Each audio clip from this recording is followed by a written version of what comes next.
അതൊന്നോടൊന്നോട് നോക്കണമെന്ന് പറയുന്നത് ഞാൻ എന്നും ചെയ്തുകൊണ്ടിരുന്നൊരു കാര്യമാണത്. അപ്പോൾ ഓരോ എക്സാം കഴിയുമ്പോഴും തെറ്റുകളുടെ എണ്ണം കൂടുമ്പോഴും ആ തെറ്റുകൾ ശരിയാക്കാനുള്ള ഒരു അവസരം കൂടെയാണ്. ഓരോ തെറ്റ് കൂടുന്നു, ആ തെറ്റ് പിന്നെ നമ്മൾ ശരിയാക്കാൻ ശ്രമിക്കുന്നു, പിന്നെ നോക്കുന്നു. അപ്പം ഒരു തവണ തെറ്റിപ്പോയത് പിന്നെ തെറ്റിയാലേ ടെൻഷനാവും. അതായിരുന്നു ഏറ്റവും സത്യം പറഞ്ഞാൽ ഹെൽപ്പ് ചെയ്തത്.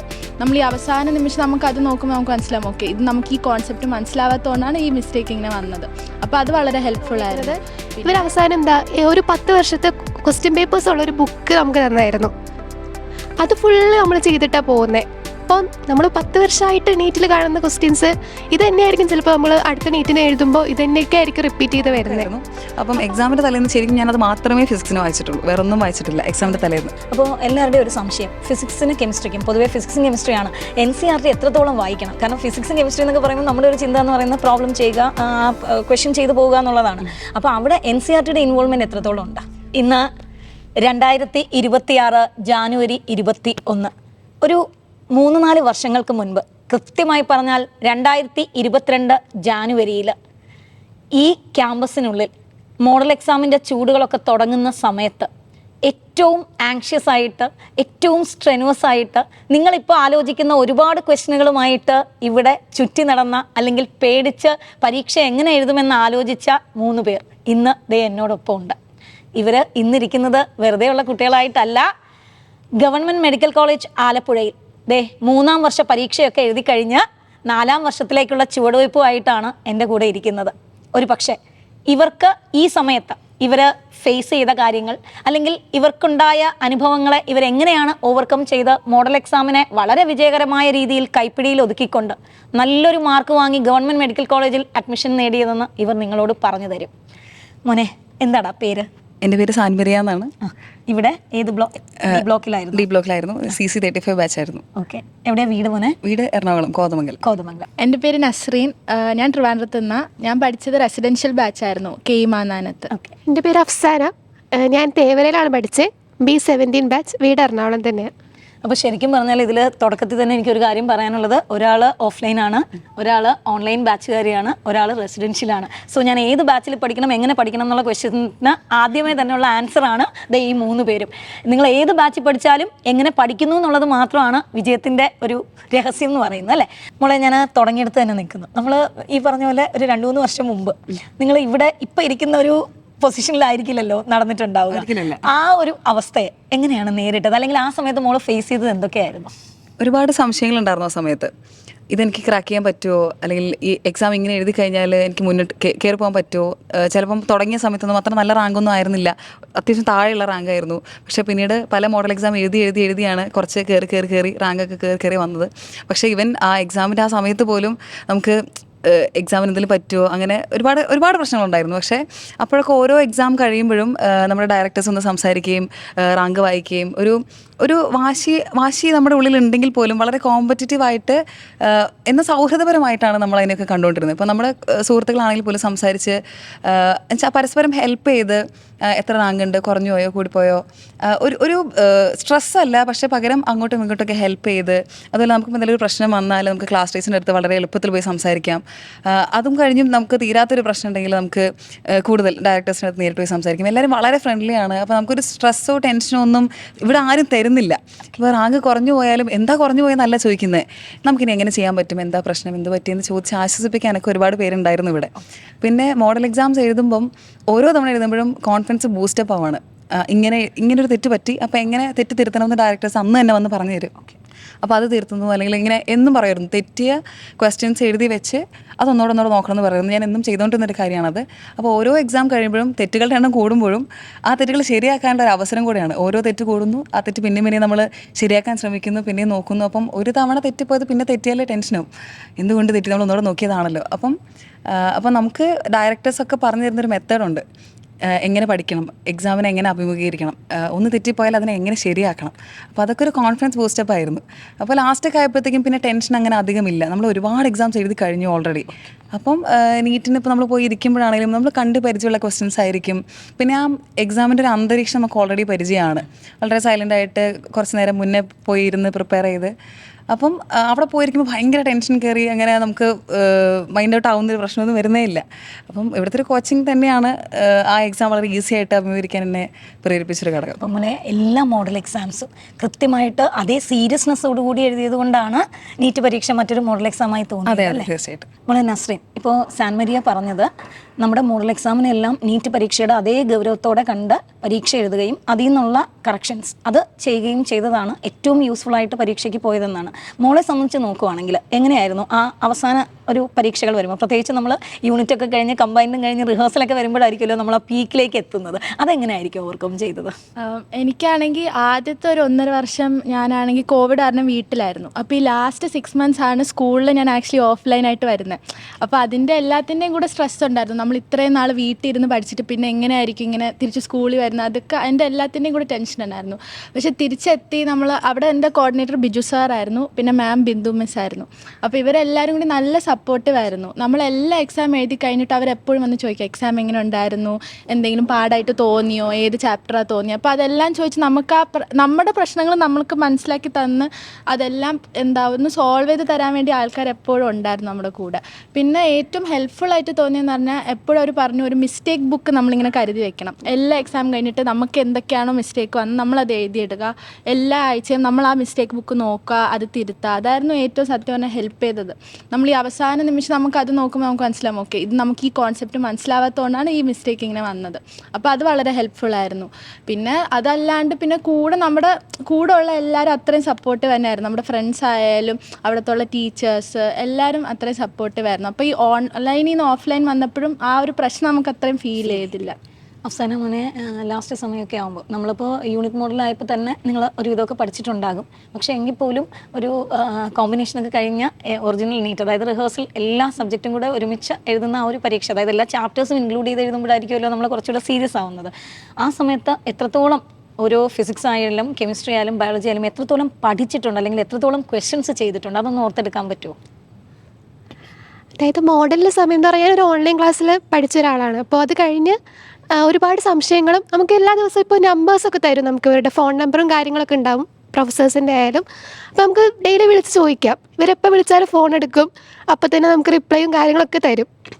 അതിന് ശേഷം ഈ കോവിഡ് ടൈം കഴിഞ്ഞ് ഒന്ന് ഓക്കെ ആയി വന്ന സമയത്ത് ഇങ്ങനെ നമുക്ക് റെഫറൻസിന് വേണ്ടിയിട്ട് ഓൺലൈൻ ബാച്ചിൽ സ്റ്റുഡൻസിന് വരായിരുന്നു. അതായത് രാവിലെ തൊട്ട് വൈകിട്ട് 6 മണി വരെയായിരുന്നു ഞങ്ങളുടെ സമയം. അപ്പോൾ വരുമ്പോൾ അവിടെ വരുന്നു, നമ്മളിപ്പോൾ ഒരുപാട് ക്വസ്റ്റ്യൻസ് ചെയ്യും ആ ടൈമിൽ. അങ്ങനെ ക്വസ്റ്റ്യൻസ് ചെയ്യുന്ന സമയത്ത് എന്തെങ്കിലും സംശയം ഉണ്ടെങ്കിൽ അടുത്ത് തന്നെ നമുക്ക് പ്രൊഫസേഴ്സ് ഉണ്ട്.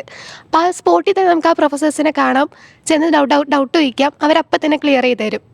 ഈ ബ്രില്യനിൽ ഏറ്റവും അവസാനം എനിക്ക് ഏറ്റവും കൂടുതൽ ഹെൽപ്ഫുള്ളായിട്ട് തോന്നിയേക്കുന്നത് ഇവരവസാനം ഒരു 10 വർഷത്തെ ക്വസ്റ്റ്യൻ പേപ്പേഴ്സ് ഉള്ളൊരു ബുക്ക് നമുക്ക് തന്നായിരുന്നു.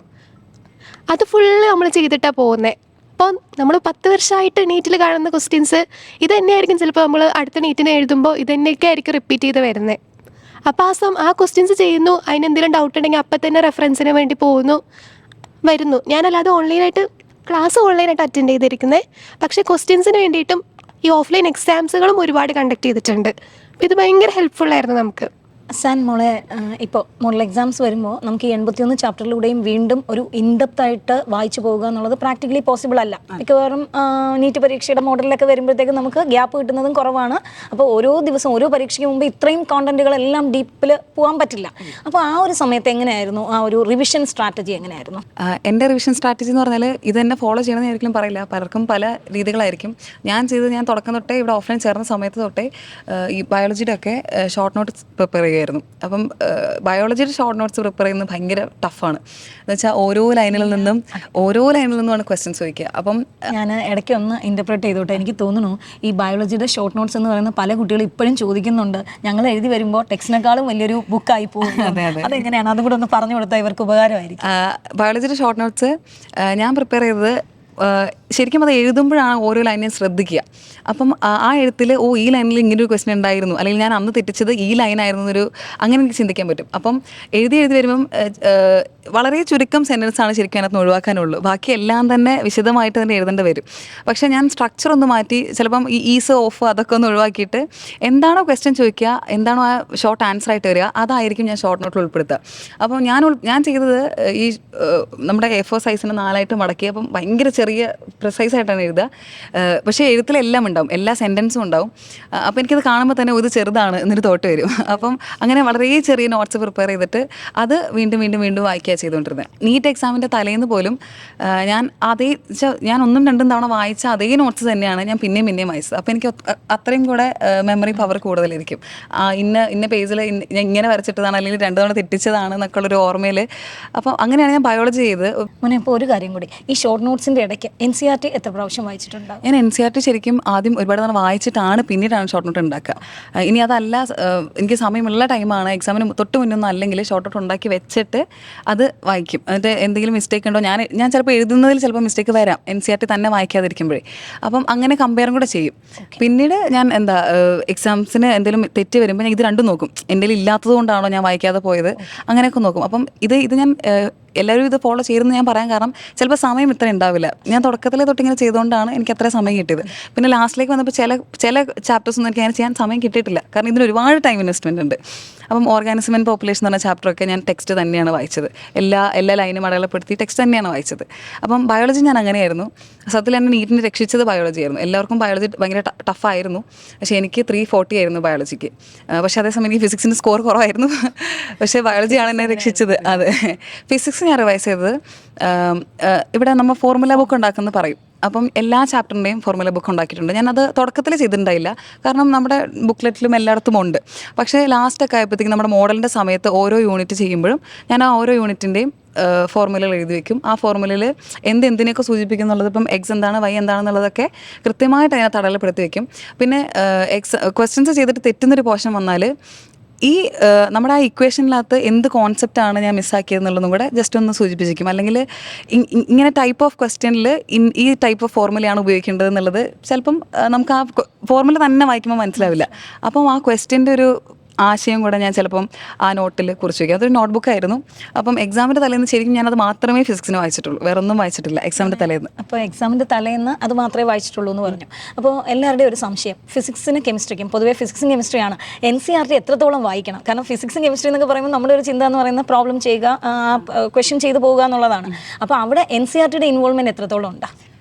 ഞാൻ NCERT ഒരു തവണ 2 തവണയാണ് ശരിക്കും ഫിസിക്സിനും കെമിസ്ട്രിക്കല്ല ഫിസിക്സിന് NCERT ഫുൾ വായിച്ചുകൊണ്ടിരിക്കാനുള്ള ഒരു ടൈം ഉണ്ടായിട്ടില്ല. അപ്പം കൂടുതലും ക്വസ്റ്റ്യൻ ചെയ്യാന്നുള്ളതാണ് നമ്മുടെ ടോപ്പ് പ്രയോറിറ്റി.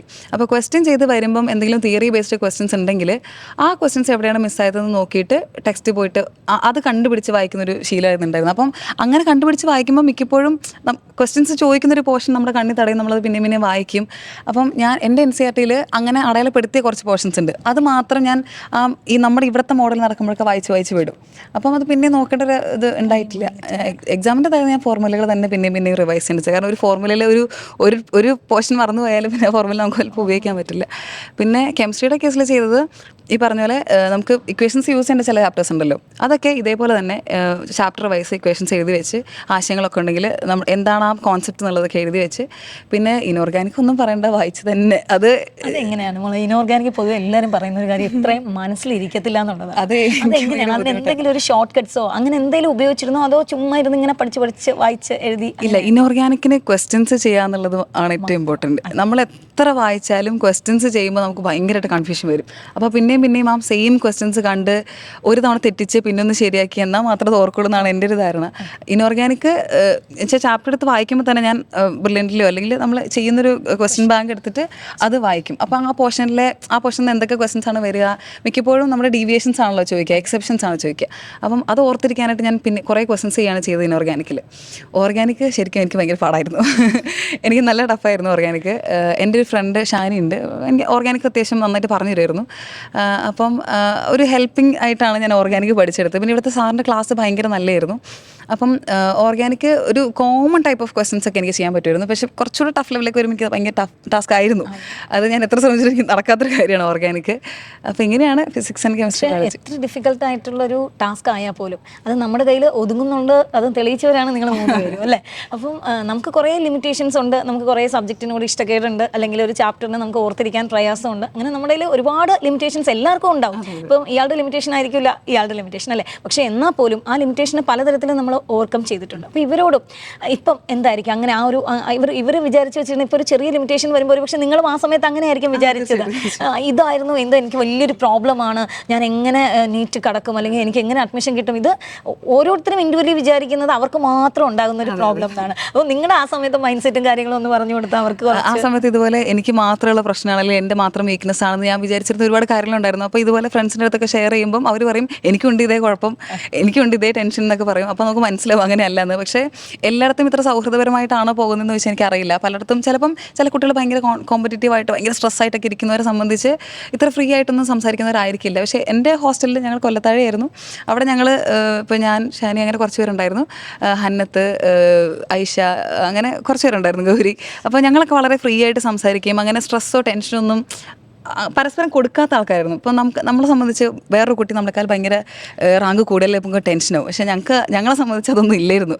ഞങ്ങൾ പരസ്പരം ഹെൽപ്പ് ചെയ്യുക, ഇത് ഡൗട്ട് തോന്നി ഇതെങ്ങനെയാണ് ചെയ്യാന്നൊക്കെ ചോദിക്കുക, അങ്ങനെയൊക്കെ ചെയ്തുകൊണ്ടിരുന്നതുകൊണ്ട് ആ ഒരു പ്രഷറിലേക്ക് പോയില്ല.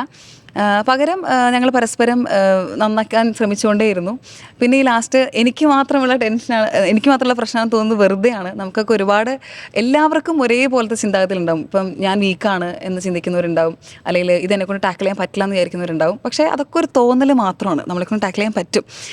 ഇപ്പം ഞാൻ എക്സാം ഇറങ്ങി എഴുതിയ സമയത്ത് ഞാൻ സുഹൃത്തുക്കളെ വിളിച്ചപ്പോൾ പറഞ്ഞു അവർക്ക് ഫിസിക്സ് ആയിരുന്നു ഭയങ്കര എളുപ്പം, കെമിസ്ട്രി ആയിരുന്നു ഭയങ്കര എളുപ്പം, അവർക്ക് നന്നായിട്ട് സ്കോർ ചെയ്യാൻ പറ്റും എന്നൊക്കെ പറഞ്ഞു. പക്ഷേ ഞാൻ പറഞ്ഞില്ലേ, എന്നെ ആ സമയത്ത് രക്ഷിച്ചത് ബയോളജിയാണ്. അപ്പം നിങ്ങൾക്ക് ഒരു സ്ഥലത്ത് വീക്ക് ആവുമ്പോൾ വേറൊരു സ്ഥലത്ത് നിങ്ങൾ നല്ല സ്ട്രോങ് ആവും. അതങ്ങനെയാണ് വരിക. ഒരു ബാലൻസിൽ നമുക്ക് വളരെ ഈസിയായിട്ട് ടാക്കിൾ ചെയ്യാൻ പറ്റും. ഈസിയാന്ന് പറയുന്നില്ല, ഹാർഡ് വർക്ക് നല്ലപോലെ വേണം. ഇപ്പം ഞാൻ ഇവിടുന്ന് മെയ് ഒരു തുടക്കത്തിൽ കീമിന് വേണ്ടിയിട്ട് വെക്കേറ്റ് ചെയ്ത് വീട്ടിൽ പോയപ്പോഴാണെങ്കിൽ പോലും ഇവിടുന്ന് നമ്മൾ ശീലിച്ചൊരു ശീലം ഉണ്ടല്ലോ, എങ്ങനെ പഠിക്കണം, ഇത്ര നേരം പഠിക്കണം. അപ്പോൾ വീട്ടിൽ പോയിട്ടും അത് കണ്ടിന്യൂസ് ചെയ്തു. അപ്പോഴാണ് എൻ്റെ വീട്ടുകാർക്ക് മനസ്സിലായത് എത്ര നേരമാണ് കുട്ടി പഠിക്കുന്നത് എന്നുള്ളത്. അപ്പം വീട്ടിലിപ്പോഴും ആരെങ്കിലുമൊക്കെ വരുമ്പം പറയും ഇവള് നീറ്റിന് പഠിച്ചതുപോലെ പിന്നീട് ഇവള് മുന്നേ പഠിക്കുന്നതോ കണ്ടിട്ടില്ല എന്ന് പറയും. അപ്പം അത്രയും മണിക്കൂറുകൾ ഒരു ദിവസം ഇരുന്ന് പഠിച്ചാൽ മാത്രമാണ് കിട്ടുള്ളൂ. വളരെ ഈസി ആയിട്ട് കാണരുതെന്ന് തന്നെയാണ് എനിക്ക് പറയാനുള്ളത്. കാരണം ഇതൊരു കോമ്പറ്റേറ്റീവ് എക്സാമാണ്. തീർച്ചയായിട്ടും നല്ല കോമ്പറ്റീഷനാണ്. എത്ര ലക്ഷം കുട്ടികളാണ് എഴുതുന്നത് ഇപ്പോൾ. അപ്പം നല്ല കോമ്പറ്റീഷനാണ്. പക്ഷേ ഇത് നമ്മളെക്കൊണ്ട് പറ്റുന്നൊരു കാര്യമാണ്. ഈ പറഞ്ഞതുപോലെ എവിടെയെങ്കിലും ഒരു വീക്ക് പോയിന്റ് ഉണ്ടെങ്കിൽ അത് സ്ട്രോങ് ആക്കാൻ ശ്രമിക്കുക, സ്ട്രോങ് ഉള്ളത് സ്ട്രോങ്ങസ്റ്റ് ആക്കാൻ ശ്രമിക്കുക. അങ്ങനെ ഒരു ബാലൻസിൽ നമുക്കത് ക്രാക്ക് ചെയ്യാൻ പറ്റും.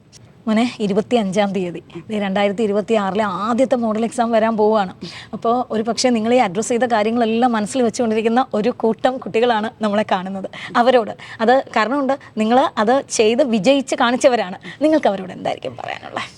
ഒരു പക്ഷേ നിങ്ങളിപ്പോൾ നല്ല ടെൻഷനിലായിരിക്കും. പക്ഷേ ഞങ്ങൾക്ക് പറയാനുള്ളത്, നിങ്ങളുടെ അതേ അവസ്ഥയിലായിരുന്നു ഒരു 3 വർഷം മുൻപ് ഞങ്ങൾ. പക്ഷേ ഞങ്ങളിപ്പോൾ ഇവിടെ ഇരിക്കുന്നത് ആലപ്പുഴ മെഡിക്കൽ കോളേജിൽ 3rd ഇയർ പഠിക്കുന്ന വിദ്യാർത്ഥികളായിട്ടാണ്. ഞങ്ങൾ ഉടനെ ഫൈനൽ ഇയറിലേക്ക് എത്തും. അപ്പം ഇതേ സീറ്റുകളിൽ നിങ്ങളിനി അടുത്ത വർഷമോ പിന്നത്തെ വർഷമൊക്കെ എത്തും. ഇതേപോലെ നിങ്ങളിവിടെ വന്നിങ്ങനെ സംസാരിക്കും. നിങ്ങളുടെ വരുന്ന തലമുറയ്ക്ക് വേണ്ടിയിട്ട്, ജൂനിയേഴ്സിന് വേണ്ടിയിട്ട് ഇതൊക്കെ എളുപ്പമാണ്, നിങ്ങളെ കൊണ്ട് നടക്കുമെന്ന് പറയാൻ വേണ്ടിയിട്ട് ഞങ്ങൾക്ക് നിങ്ങളോട് അത് തന്നെയാണ് പറയാനുള്ളത്. ഈ കടന്നു പോകുന്ന ടെൻഷനും ഹാർഡ്ഷിപ്സും ഒക്കെ ഒരിക്കൽ ഒരു പൂവണിയും, അത് ഫ്രൂട്ട്ഫുള്ളാവും. നിങ്ങൾക്ക് എല്ലാവർക്കും നീറ്റ് ടാക്കിൾ ചെയ്യാൻ സാധിക്കട്ടെ, നല്ലൊരു വിജയത്തിലേക്ക് എത്തട്ടെ. നിങ്ങൾക്ക് എല്ലാവർക്കും ഒരു എയിം ആയിട്ടൊരു ഇൻസ്റ്റിറ്റ്യൂഷൻ ഉണ്ടാവും, അവിടെ തന്നെ എത്തിച്ചേരാനായിട്ട് നിങ്ങൾക്ക് സാധിക്കട്ടെ. Wishing you all the best. Brilliant Study Center, India's #1 coaching center for NEET and JEE.